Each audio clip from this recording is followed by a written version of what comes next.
This is NEGOTIATEx TV. Welcome to the NEGOTIATEx podcast. I am your co-host and co-founder, Nolan Martin. With me today is Aaron. But Aaron, we aren't alone today. Super excited to finally bring on another guest to the podcast. So I'm sure everyone's kind of tired of just listening to you and I talk back and forth. So I'm really excited for today's discussion. Yeah, I am too. And it is my pleasure to welcome a good friend and colleague and someone I've gotten to do quite a bit of training with over the years, Joe Bubman. So welcome, Joe. Good to have you. Thanks for having me. Joe is the founder and executive director of Urban Rural Action. He just have a wealth of background experience in both profit and nonprofit work, working with a lot of different organizations in influence and negotiation over the years. And Joe, we're excited to have you and kind of hear a little bit more about both your story and the work you're doing through. Thanks. When I heard from Nolan that this was show 29, I was wondering what you were doing the previous 28 episodes, but better late than never. Well, we are excited to have you, Joe. And first, kind of to kick things off, let's just talk about how you got into the field of negotiation. Sure. When I graduated from college back in 2003, ancient history, I participated in a symposium in The Hague on international negotiation and conflict resolution. So it was a 4-week symposium, and we learned about the genocide in Rwanda, and we learned about various other international conflicts and efforts to resolve them. And that had a really profound impact on me. And I returned to the States and then worked for that organization for some time. The next sort of milestone for me in this journey was going to graduate school, focusing on conflict resolution at the School of Advanced International Studies at Johns Hopkins, and taking a course on dispute settlement methods. And in that course, we read 2 books that really impacted me. One was Difficult Conversations, co-authored by Bruce Patton, who Aaron and I have come to know quite well over many years. And the second book, which was my favorite of all the books I've read in this field, was called Beyond Machiavelli, which was a book written by Roger Fisher. And the main ideas of the book, as I recall them, were the importance of putting yourself in the shoes of someone you're trying to influence and trying to understand the choice that they are being asked to make. And this book did an incredible job of applying that simple but not simplistic idea to conflicts like the Iranian hostage crisis and the first Gulf War. And it's just a very interesting book. And after I finished my graduate school program, I found work at Vantage Partners, which is how Aram and I first met. And as Aram said, this is for-profit consulting work, but it's really about helping companies negotiate more effectively with suppliers, with customers, with key alliance partners. But I was restless to do more international negotiation, conflict resolution work. And so I was able to finagle a secondment to Mercy Corps in 2011 and spent 3 months in Kenya working on post-election violence or post-election conflict resolution work, and 3 months in Guatemala working on land dispute resolution. So maybe I'll pause there, but that was how I kind of first got into the broad field. Yeah, that's fantastic, Joe. It's just a great path. So you mentioned 2 books. What concepts, and getting in the other party's shoes, and I love that in terms of a simple but not simplistic sort of framework. Are there other key points there in your journey that you found kind of stick with you, particularly in the work you're doing now, but anything else that's kind of led into your growth and development of your mindset? I think the biggest insight that sticks with me and that is really important in the work that I'm doing today is intellectual humility. And I'm not sure if that idea was explicitly talked about in those 2 books, but I think it is a part of all of the ideas. And just before coming into this conversation, we talked about mindset, action, results. And so this is a mindset piece. And it, Bruce would always talk about this. He would stand up on a chair in the workshop room and he would talk about the possibility, the 1% possibility that if we can just maintain a 1% chance that we might be wrong or might be missing something. And for me, and if we think about the exercises and the workshops that we run, the F exercise, which is for those listening who might not be familiar with this, this is an exercise where people are asked to read some text on a screen, and they're asked to count the number of times they see the letter F, as in Frank. But before they do that, I ask them to raise their hand and not to put it down until they're 100% sure that they've counted the correct number of Fs. And what we see invariably is that the vast majority of people undercount Fs because they're reading and they're reading the text as opposed to counting the number of times they see the letter F. And so they might miss the F in of, they might miss an F when they're two together in an italicized word. And to me, it just is a great illustration of how we are overconfident that we see everything there is to see. And when I think about the conversations that we're facilitating now over climate, over economic hardship, over democracy, over political violence, if we are able to bring some humility into those conversations, if we're able to bring some curiosity because we recognize that we might not know everything there is to know, then we're more likely to take the actions that are really effective, asking good questions, trying to listen and check our understanding of views that we might disagree with. But we're not going to do those things effectively if we assume that we have the answer and whoever has a different answer is just wrong, and they would be better off just agreeing with our point of view. Yeah, it's so difficult, right? To really take a posture of curiosity. I think that's a challenge for all of us. You started to kind of allude to some of the things that you are discussing through UR Action. So can you tell us a little bit about urban rural action, what it is, why you started it? Sure, I'll start with what it is and then I'll go to why I started it. So Urban Rural Action is a national nonprofit, and our vision is a more peaceful, just, and democratic United States. And our mission is to bring Americans together across geographic, political, racial, and generational divides to build relationships, strengthen collaboration skills, explore different perspectives on issues, and work together to address challenges that impact all communities. Those challenges can be economic challenges, environmental challenges, political challenges, social challenges. We believe that if you can build relationships across divides, you can work together more effectively. We also believe that if you can work together to address challenges, you can build relationships and trust across divides. We see those two things as mutually reinforcing. In terms of why I started it, there are a few things that I think back to.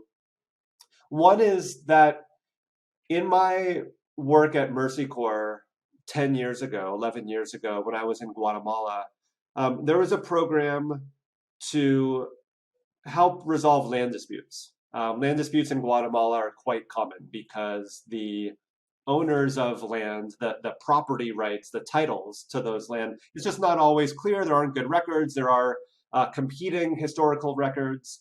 There are also disputes between large landowners and the people living on those pieces of land. And I had a really interesting experience where we went and met with a family or a community that had participated in a mediation process. And the dispute had been, one dispute had been resolved with a neighboring community. But now they were in a dispute with a different neighbor over a different piece of the land border. And the sort of question that came to my mind was, well, why, what are you going to do about it? Are you going to talk to this other party and try to resolve it? And the answer was no. We're waiting for an engineer to come and do the GPS measurements and figure out exactly where the border ought to be. And what struck me was that this program focused on resolving land disputes did not include an element of building the skill to resolve disputes on your own, building the skill to talk about, well, do we want the land? Do we plan to use it to grow cardamom or grow coffee or grow corn? Or do we plan to use it to build a soccer field or a church or a hospital? How can we engage in conversation with this other party as opposed to waiting indefinitely for some third party to show up and hopefully save the day? And that always struck me as a major shortcoming. And so when I thought about work we might do with parties in disputes or with people in a context of conflict, I always felt like equipping people with some skills they can use on their own is really important. And maybe just a second thing I'll share, Aram and Nolan, because I think that was a bit kind of narrow, but bigger picture.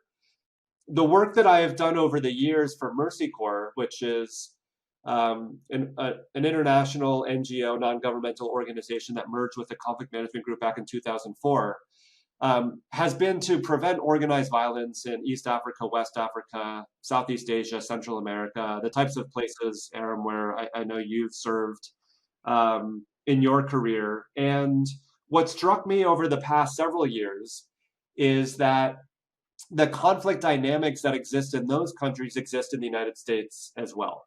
And what I mean by conflict dynamics is political polarization, divisive rhetoric from elected officials, widening economic inequality, misinformation and disinformation, loneliness and isolation, easy access to firearms, right? All of these dynamics that can contribute to violent conflict exist in the United States. And so I was motivated to apply some of the approaches that I've seen work overseas, bringing people together across divides to carry out projects together, bring people together to engage in constructive dialogue, apply those in the United States to see if we can't overcome some of the challenges that we face and advance a more peaceful society. Yeah, I was going to follow up, and you hit it, which was, I think that many people would say, well, we don't have those issues, right? Do you find in the work as you start to engage with groups, just a recognition of what you just discussed, all these sort of dynamics occurring, just that being even a good first step, an effective first step is, oh wow, we really are very polarized. We're incredibly tribal. I think an increasing percentage of the American public recognizes the dangers that we're talking about. I think if they didn't prior to January 6th, 2021, they did that day and afterwards. We are, and I know this is like a call to action for the end of our conversation, but it's relevant. We are this week facilitating conversations on political violence. And we're going to be talking about causes and effects of political violence and then possible solutions. And when people register for these events on the 5th and the 6th, tomorrow and Thursday, we ask people why you're interested in participating, because we want to make sure that people are bringing a spirit of trying to contribute to better outcomes in our society to the conversations. And one person said, I want to prevent civil war in our country. I'm worried that we're on that path. And that really speaks to the concern, the recognition of the challenges that we face in our country, not just political polarization, left, right, blue, red, Republican, Democrat, but also the declining trust of institutions, the widespread misinformation, the divisive rhetoric, the lack of trust of our neighbors, the mass shootings, the hate crimes. Those are all manifestations of organized violence or risks of violence that we face as a country. So how do you do it? You talked about this nationwide program that UR Action is, and you also work very kind of closely at the local state level. Tell us a little bit about the programs you run. You talked about 2 programs coming up this week, but how do you get people from these diverse perspectives and backgrounds to rooms or virtual rooms to talk? Yeah, so we run different types of programs, as you're suggesting, Aram. And I'll talk first about what I see as like our flagship program. And that model is a statewide program. I'll describe one, which is Uniting for Action on the Maryland Economy. And it's a program over 9 months where people come together in person and on Zoom and communicate on Slack. And they come together repeatedly. They're a cohort of 25 people across the state. White people, African Americans, Asian Americans, Hispanic, older folks, younger folks, middle-aged folks, people who live in big cities like Baltimore, people who live in more sparsely populated counties like Allegheny and Washington, people who are conservative, people who are liberal, moderate, and so on. And what do we do when we come together? Well, essentially 4 things. One thing we do is we try to facilitate constructive dialogue, to explore different perspectives and to build skill in the process. And so we introduce a framework called the ABCs for constructive dialogue, where the A stands for ask questions to better understand their perspective, B is break down our view so they can understand our reasoning, and C is check our understanding of their point of view. And we do these exercises in small groups so that people can practice, particularly those skills of A and C, to better understand someone else's perspective on economic-related issues. Second thing we do is we try to build relationships through fun activities like truffle tasting, which is one of my favorites. Sometimes blindfolded, sometimes not. Harder to do during times of COVID, but we try to do it outside when possible. We did resume indoor activity in September in Hagerstown, Maryland, and then in October in Baltimore and in Corvallis in November. But we believe that having fun together is a way to build relationships. And if we can have fun together with people who are different from us, we can connect with them, and it supports more constructive dialogue if we are able to connect with someone as a fellow human and a fellow American. The third thing we do in our meetings is we analyze complex problems. And we do this in subgroups. So I described maybe a 25-person cohort across the state. We break that down into teams of, say, 5 people or so. And there might be a team of 5 working on mental health in the workplace. There might be another team of 5 working on immigrant entrepreneurship. There might be another team of 5 working on homeless workforce development.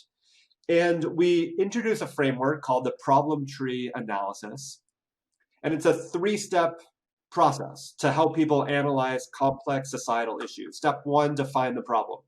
Step 2, map out the effects of that problem across economic, social, political, and environmental systems. Step 3, map out the causes of that problem across social, economic, environmental, and political systems. And we find that this is a collaborative approach where people expand their understanding of these complex issues and the interconnections among different causes and effects. And the fourth and final thing we do during our program is we provide a process for people to design an intervention. So they use that analysis to say, okay, this is a cause of lack of immigrant entrepreneurial opportunities that we think we can do something about, or this is a cause of ineffective homeless workforce development that we think we can tackle with a local organization that we are paired up with. And so we introduce the idea of a theory of change. We help the team develop a work plan, and we help them come up with measures of success, and then they go on and implement that project with a community organization that they are paired up with. Joe, you've done this a number of times. Where do you see most audiences struggling the most with regards to those 4 steps? Is it with the problem tree analysis, or is it in another aspect of that where they struggle to kind of work through the problem, just maybe because of their mindset or how they tend to show up? Is there, maybe there's not a place that they struggle more than others? Maybe it's at the beginning. I don't know. You know, the chocolate truffle tasting in Corvallis, Oregon was quite hard. I was sure, because there were some extras and I wasn't going to let them go to waste. thought for sure I was tasting mint chocolate, and it was like peanut butter or something. So I was just completely off. Um, but again, that's about being overconfident and one of the challenges. No, in all seriousness, um, I think that there are different challenges in different steps of the process. As you know, Aram, from some of the work we've done in workshops, whether it's in Afghanistan in your case or whether it's in the corporate context in both of our cases, it's easy for people to break down their view, right? That this is the B in our ABCs, to break down your view and share why you think the criminal justice system is unjust, or why you think small businesses should be supported more to recover from the pandemic. It's much harder to withhold your perspective and really embrace curiosity, to listen to perspectives that you might disagree with. Ask those open-ended questions, check your understanding, particularly that skill of C, because people often resort to, oh yeah, I know what you're saying, or I hear you, as opposed to, so it sounds like, Aram, what you're saying is that you think political violence is caused by a range of factors, including the toxic environment on social media and the rhetoric from our elected officials. Is that right? Am I getting your point of view? And so people struggle there. I think that people also, and it does depend on the audience. We work with college students, we work with people from different communities. I think on the problem tree analysis, sometimes working out what is a cause and what is an effect is really hard. So for example, just to pull something out of thin air, does the lack of skill that we often bring to difficult conversations feed into the toxic environment on social media, or does the toxic environment on social media contribute to our lack of skill in engaging with different perspectives? That's just an example. And the purpose isn't to complete some master analysis where every cause and effect is perfectly depicted, but I do think the practice of thinking expansively about really complex challenges, as opposed to resorting to, oh, that complex problem has one simple cause and therefore one simple solution. I think that's an important takeaway. And the last thing I'll say is that it's really hard to design interventions, and it's hard to agree. Like, you're working with these people from different backgrounds, different identity groups, different perspectives, and you're trying to agree on a set of actions to take. That's hard. It's just working collaboratively with people you're building relationships with is a challenge. And now more than ever, when we're overwhelmed with family responsibilities and community responsibilities and work responsibilities, it's hard to sustain engagement over the course of a program and implement fully what you say you're going to do. You also asked, Aram, about how do we get people from different backgrounds to participate. So I'd love to just answer that. The challenge with the type of work that we're describing is that it tends to attract a subset of the general population. And if I were to describe that, I would say it tends to attract people with more disposable time, tends to attract people who have higher levels of formal education. It tends to attract people who are a little bit older in age. It tends to attract people who lean left politically. And so if you're going to bring together a cohort that reflects the rich diversity of our country, geographically, racially, politically, ideologically, then I think you need to be really intentional about how you recruit. And so we try to do that through different types of groups, whether that's a chamber of commerce in a sparsely populated county, whether that is a group like Women of Color Advancing Peace and Security, whether that is through young people who are part of our organization who can connect with people their age. So we're thoughtful about who the messengers are about our programs. And then the other piece is we have an application process. And when people apply, we ask them to apply with someone who is different from them in a meaningful way, keeping in mind that we're trying to recruit a cohort that is diverse generationally, politically, geographically, and racially. And that does help because we can then sift through a collection of applications and invite people who contribute to diversity along the lines that we're trying to achieve with our programs. Yeah, that would be a tough challenge for many, potentially, I think, to find somebody to co-apply with who has a very different worldview than the one we share, because we tend to isolate. Hey everyone, Nolan here. Got to jump in and end the conversation right here. If you haven't already, please rate, review, and subscribe to the NEGOTIATEx podcast. We'll greatly appreciate it, and we'll see you in the next episode. Hey, thanks for checking out this video on NEGOTIATEx TV. If you found any value at all, please hit the subscribe button, hit the notification icon if you want to be notified of future videos, and then we also have a couple videos over here that you might be interested in checking out.